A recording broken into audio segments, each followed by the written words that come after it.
అప్పుడు గ్లాస్ పట్టుకుని చెవిలో కమలం పువ్వు ఉంది అంటే ఏంటి దాని అర్థం? అది మీరు మీరు అది మీకు అర్థం అవ్వకపోతే నేను అర్థం చెప్పినా కూడా మీకు అర్థం కాదు. సో ఒకసారి తెలంగాణ రాజకీయాలు చూస్తే ఇప్పుడు బీఆర్ఎస్ ఓడిపోవడం జరిగింది. సో తర్వాత మీరు కూడా మరి వ్యూహం లాంటిది ఏమన్నా కేసీఆర్ గారికి ఉపయోగపడేలా ఏమన్నా సినిమా చేసే అవకాశం ఉందా తెలంగాణ రాజకీయాలు టచ్ చేస్తూ?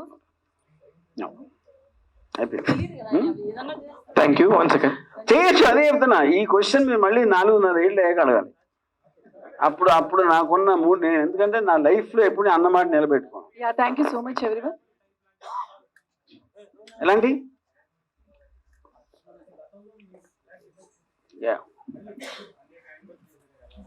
యానిమల్ ఆల్రెడీ వచ్చేసిందండి, ఇంకా మళ్ళీ యానిమల్ లాంటిదంటే సార్ బ్రో. నేను చాలా సార్లు నా సినిమాలు నేను సత్య గురించి చెప్పాను. మంచి సినిమాలు అవుతాయి, మనం చెయ్యం. మనం సినిమాలు తీయగలుగుతాం, అవి మంచిగా చెడ్డగా అని రిలీజ్ అయ్యాక ఆడియన్స్ చేస్తారు. సో దాన్ని నేను జ్యోతిష్కం ఇప్పుడు చెప్పను. యా.